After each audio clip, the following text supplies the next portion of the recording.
Olá pessoal, bem-vindos à sexta aula do nosso curso de Gestão da Cadeia de Suprimentos. Tema da aula de hoje, Projeto de Redes Globais na Cadeia de Suprimentos. Então pessoal, o que a gente vai fazer na aula de hoje? A gente vai expandir os conhecimentos que a gente começou a fazer o detalhamento na aula passada. Quais são os objetivos de aprendizagem? A gente vai identificar fatores que precisam ser incluídos no custo total na tomada de decisões globais de aquisição, que a gente vai ver que tem uma possibilidade nova, chamada offshoring. A gente vai definir incertezas que são relevantes no projeto das cadeias de suprimentos, explicar diferentes estratégias que podem ser utilizadas para fazer redução de risco e compreender as metodologias de árvore de decisão que são utilizadas para fazer essa avaliação. Aqui, pessoal, a gente começa a ter contato com um conteúdo mais diferenciado dentro da gestão de cadeia de suprimentos, que é a utilização de pesquisa operacional, que é a ciência de decisão, nos auxiliando a trazer ciência, nos trazer matemática aplicada, para nos auxiliar a tomar a decisão que, em princípio, às vezes as pessoas acham que é uma decisão mais subjetiva, mais qualitativa, mas a gente consegue transformar ela numa decisão quantitativa. O impacto da globalização nas redes da cadeia de suprimentos. Então, a globalização oferece às empresas oportunidades para aumentar receitas e diminuir custos simultaneamente. O mundo está ligado, pessoal. Com o mundo ligado, a gente tem possibilidade de atingir novos mercados, bem como a gente ter fornecedores do mundo inteiro. Roupas e eletrônicos são duas áreas em que a globalização oferece oportunidades significativas para fazer redução de custo. Veja, por exemplo, os exemplos que a gente tem referente à parte de roupas e de eletrônicos dos produtos que vêm do Oriente, né, em especial da China. Porém, deve-se ter em mente que as oportunidades vindas da globalização geralmente são acompanhadas de riscos. Pessoal, todo o negócio que a gente vai fazer uma análise de pontos fortes, pontos fracos, oportunidades e riscos. Tudo tem um risco inerente. Aqui, pessoal, eu estou mostrando o impacto da globalização nas redes de cadeia de suprimentos, mostrando alguns fatores de risco. Então, isso aqui são os resultados de um estudo da Century, uma consultoria, sobre fontes de risco que afetam o desempenho global na cadeia de suprimentos. Então, aqui, pessoal, o que foi feito? Foi montada uma tabela. Essa tabela foi adaptada do show para 2016, no qual mostra a porcentagem dentro da cadeia de suprimentos que cada um dos itens afeta.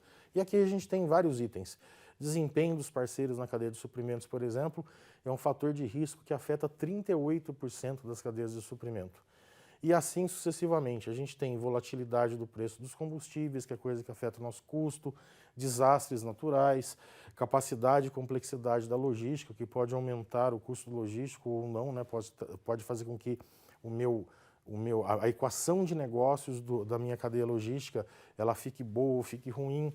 Exatidão na previsão e planejamento, flutuação de moeda, questões de planejamento, falta de recursos qualificados, atraso nas operações e assim por diante, chegando até itens do tipo infiltração terrorista em cargas. A gente tem vários casos aí que foram reportados pela mídia de pirataria, por exemplo, envolvendo as atividades que utilizavam navios de carga. E daí a gente tem as nossas respectivas porcentagens de cada um desses itens. Uma decisão que existe quando a gente está falando de cadeias globais é o offshoring. O que é esse offshoring? Redução de custos passando a produção para países de menor custo, normalmente é mencionada entre os principais motivos de uma cadeia de suprimentos se tornar global. Então, o que é o offshore? O offshore, literalmente, é além do mar. Então, é a gente passar parte da nossa cadeia de suprimentos, a gente terceirizar, né, é aquela expressão que a gente comentou na aula passada do outsourcing, para países em que o custo é mais baixo. Contudo, o desafio é quantificar os benefícios, ou seja, as vantagens comparativas. De novo, pessoal, a gente sempre tem que fazer o quê? A gente tem que fazer um estudo, um benchmarking, um estudo para ver qual que é a melhor relação custo-benefício. As dimensões significativas de custo total podem ser identificadas examinando o processo de aquisição completo, no caso da gente estar usando um offshoring. Aqui a gente está fazendo uma tabela fazendo comparação desse custo total e quais são as dimensões que a gente precisa olhar nessa análise, nesse estudo de negócio chamado de business case, quando a gente está fazendo essa avaliação.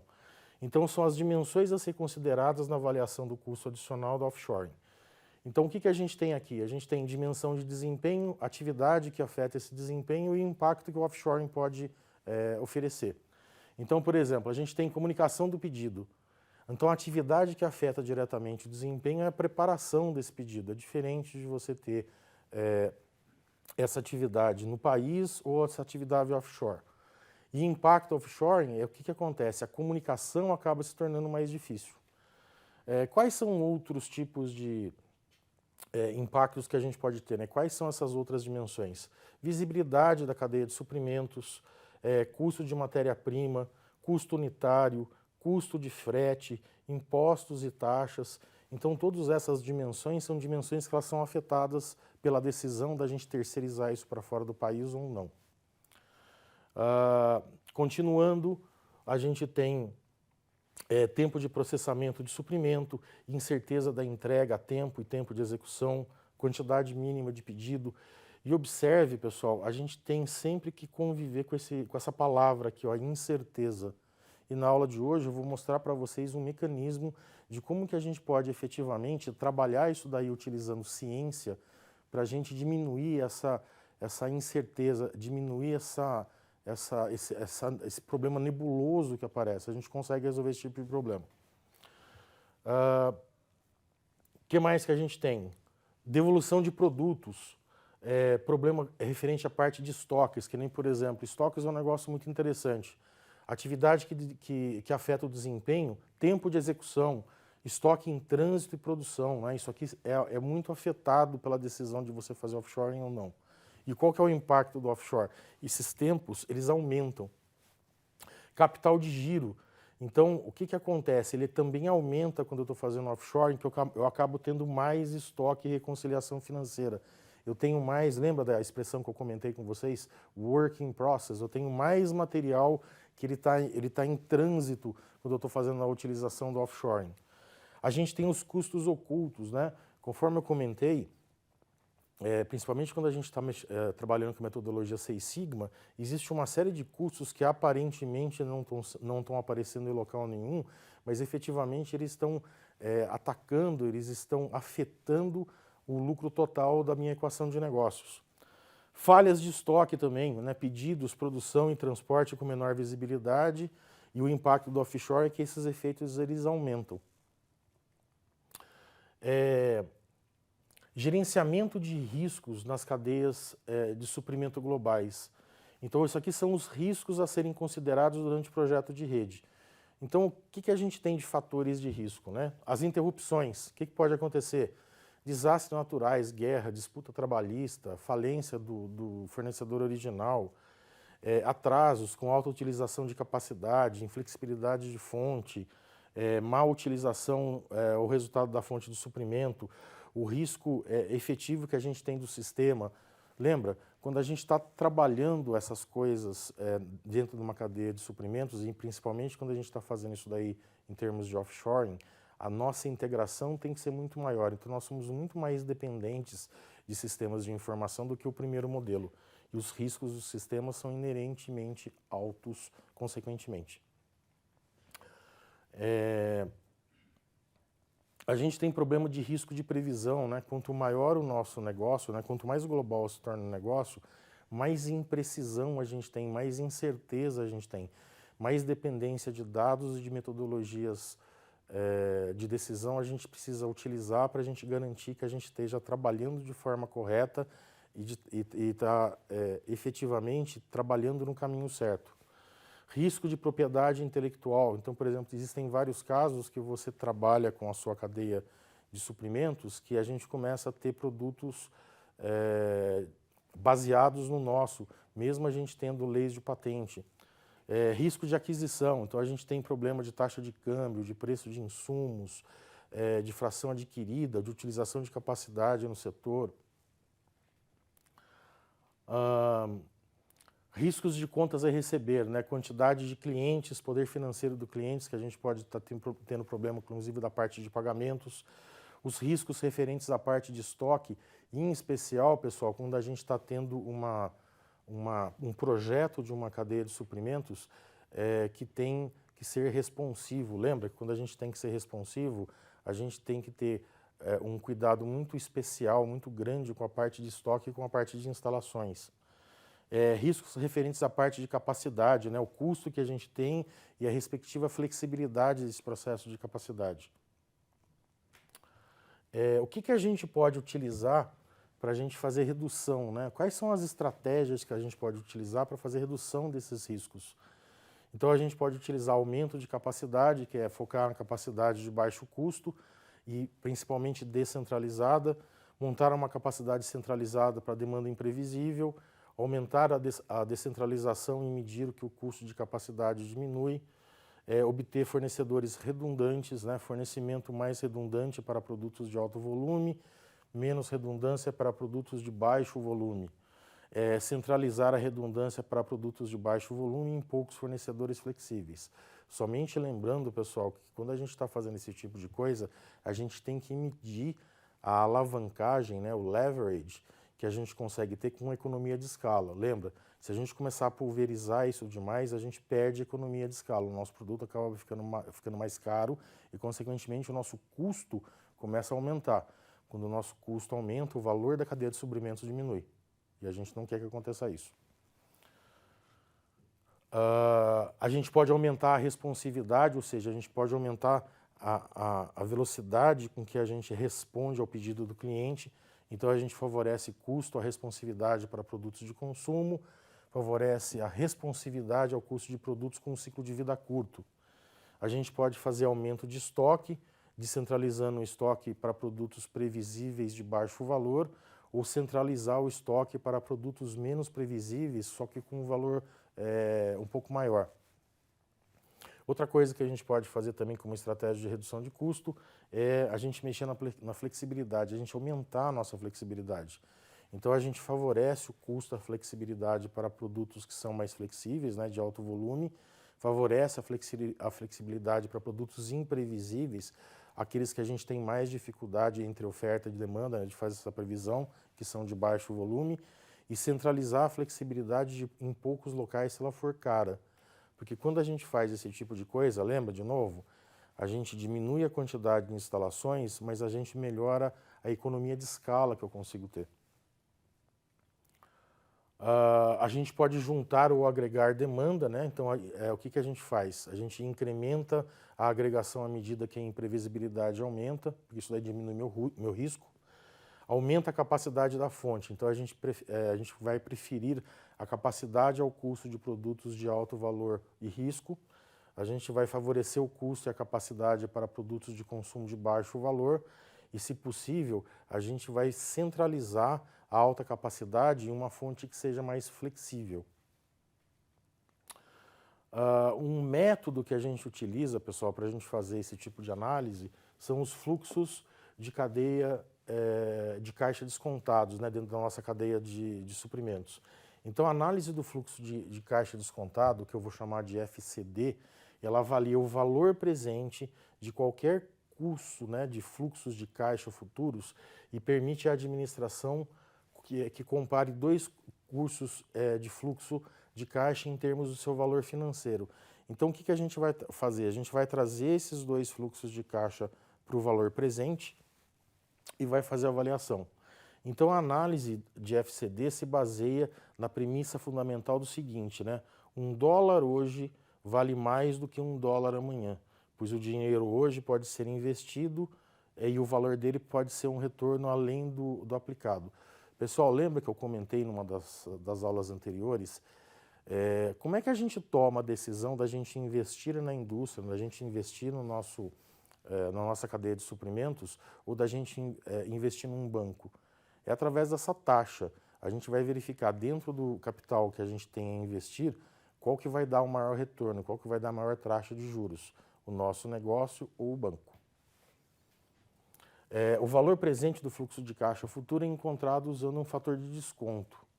Então, se $1 puder ser investido hoje, e obter uma taxa de retorno K, por exemplo, durante um período seguinte, o investimento do dólar hoje vai resultar em quê? Vai resultar nessa taxa de $1 mais esse valor K que eu vou estar ganhando. Então, para o investidor, portanto, seria indiferente obter $1 no próximo período ou o valor de 1 sobre 1 mais K dólares no período atual. Essa é a conta que é feita. E esse K, pessoal, a gente tem como referência ou o valor que o próprio negócio está fazendo, né? Nossa equação de negócio está nos proporcionando, ou efetivamente o que a gente consegue aplicar no banco. Como que a gente faz esse cálculo, né? Esse cálculo é feito da seguinte forma. Dado um curso de fluxos de caixa, né, de C0 até o período T, pelos próximos períodos, e uma taxa de retorno K, o valor presente líquido, que é a taxa que a gente efetivamente utiliza para fazer esse comparativo, ele é dado por essa fórmula aqui, né? Você vai pegar o valor de caixa no instante zero, que é o valor atual, e vai somar com a somatória dos valores de períodos variando de 1 até T, desse valor de 1 sobre 1 mais K elevado a T vezes C de T. O valor presente líquido, pessoal, de diferentes opções, ele pode ser comparado quando se toma decisões na cadeia de suprimentos. Na verdade, em qualquer projeto, né? A cadeia de suprimentos é mais um dos projetos que utiliza isso. O que a gente faz, pessoal, efetivamente, para a gente fazer a tomada de decisão? Só que a gente tem um problema, né? A demanda e a oferta é sempre uma incerteza quando a gente está falando de cadeia de suprimentos. E o que a gente pode utilizar de ciência, né? O que a gente pode fazer em termos de aplicar ciência, aplicar matemática, aplicar modelos científicos para auxiliar a gente a fazer essa tomada efetivamente de decisão? A gente pode usar pesquisa operacional. Pesquisa operacional é a ciência de decisão. A pesquisa operacional é que pode nos dar suporte, ajudar a gente a trabalhar com essas decisões que a gente toma dentro de um horizonte de incerteza. Então, no nosso caso, a gente vai usar uma técnica que se chama árvore de decisão. A gente vai fazer um exemplo dela. A árvore de decisão, com fluxos de caixa descontados, pode ser usada para avaliar decisões de projeto da cadeia de suprimentos, dada a incerteza sobre preços, demanda, taxas de câmbio, inflação, seja lá o que for.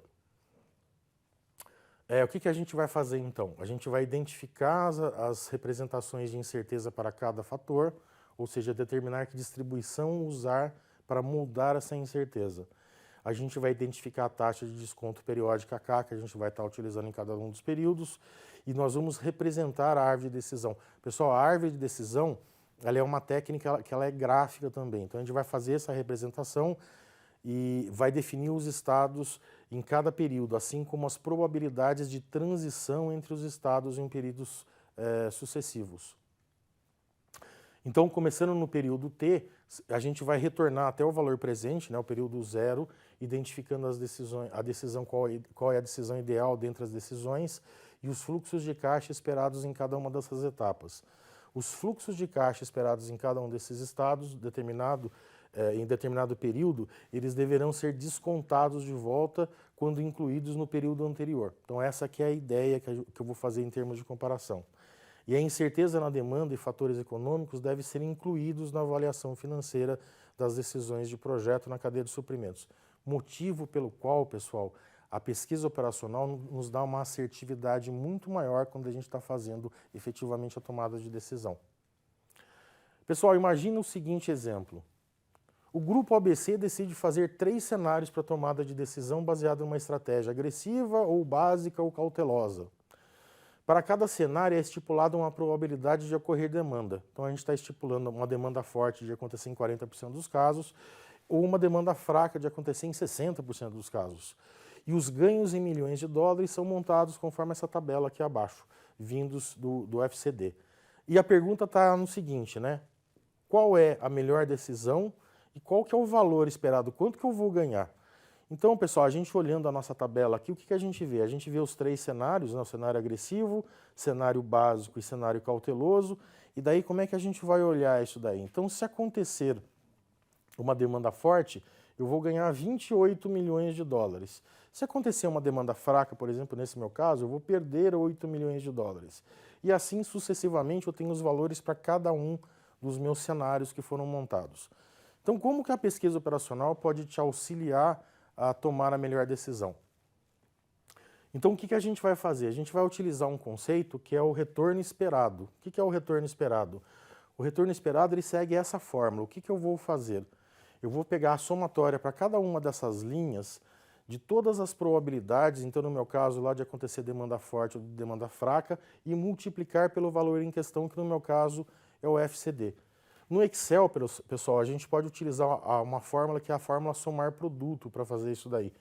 E a gente vai fazer uma melhoria para a produtividade do cálculo e a gente pode evitar, né, da gente fazer algum erro na hora de montar a fórmula. Então, o que acontece? Então, de novo, aqui a gente tem a nossa tabela com os nossos dados e a gente tem a demanda aqui que eu estou colocando 40% de probabilidade de acontecer uma demanda forte ou 60% de acontecer uma demanda fraca. E esse daqui, pessoal, esse aqui é um exemplo que eu tirei, isso aqui é um add-in do Excel que chama TreePlan, né? Você pode obter ele no www.treeplan.com. Aqui mostra a parte gráfica da árvore de decisão e como é que a gente lê essa árvore de decisão. Então, o que eu estou fazendo? Aqui eu tenho um nó quadrado, que significa um ponto que eu tenho que tomar uma decisão. Eu tenho 3 tipos de cenário: o cenário agressivo, o cenário básico ou o cenário cauteloso. Só que a partir do momento que eu tomo uma dessas decisões, pode acontecer um evento ou outro, que é esse evento que aparece no nó redondo. No meu caso, é a probabilidade forte ou a probabilidade fraca. E o que eu vou fazer na minha árvore de decisão? Eu vou colocar os valores FCD que eu obtive e eu vou calibrar esses valores através das minhas probabilidades, do 40% e do 60%. Então, como eu vou obter os valores esperados? Então, por exemplo, vamos pegar aqui o caso de um cenário agressivo. Eu vou multiplicar o 0,4 pelo 28, que é respectivamente a probabilidade e o valor para demanda forte, e vou multiplicar o 0,6 pelo 0,4, que é respectivamente a probabilidade do fraco versus o que eu ganharia, né, nesse cenário. E daí eu somo os dois. Quando eu faço essa soma, eu chego nesse valor 6,4 aqui, que seria o ganho efetivo, levando em consideração as minhas probabilidades. E daí, pessoal, eu vou repetir esse valor para cada um dos cenários. E daí eu vou obter 6,4 para o agressivo, 12,2 para o básico e 11 para o cauteloso. Essa metodologia ela mostra aqui, olha, de cima para baixo, a melhor decisão é a decisão 2, né? Eu estou pegando o maior valor esperado possível e o valor está aqui. Então, isso aqui é um exemplo da pesquisa operacional, da técnica de árvore de decisão, nos auxiliando a fazer uma tomada de decisão melhor utilizando ciência. Os gestores devem considerar as seguintes ideias para a tomada de decisões melhores num projeto sobre incerteza, né? Usar a análise financeira como entrada e não como um processo para tomada de decisão e usar uma estimativa junto à análise de sensibilidade. A análise de sensibilidade é justamente a gente, baseado na árvore de decisão, fazer pequenas variações tanto da parte de porcentagem quanto da parte dos valores para ver se efetivamente o meu resultado melhora ou piora. Que mais que a gente pode utilizar também? A gente pode combinar o planejamento estratégico e o planejamento financeiro durante o projeto da rede global e a gente pode usar diversas métricas para avaliar essas redes globais na cadeia de suprimentos. Lembra, pessoal, a gente precisa tomar as nossas decisões em cima de dados, a gente não pode achar nada, e em especial o engenheiro de produção. O engenheiro de produção não pode achar nada, ele tem que ter certeza quando ele está fazendo uma tomada de decisão. Isso daqui, pessoal, encerra a nossa penúltima aula do curso. Espero que vocês tenham gostado. Até a próxima.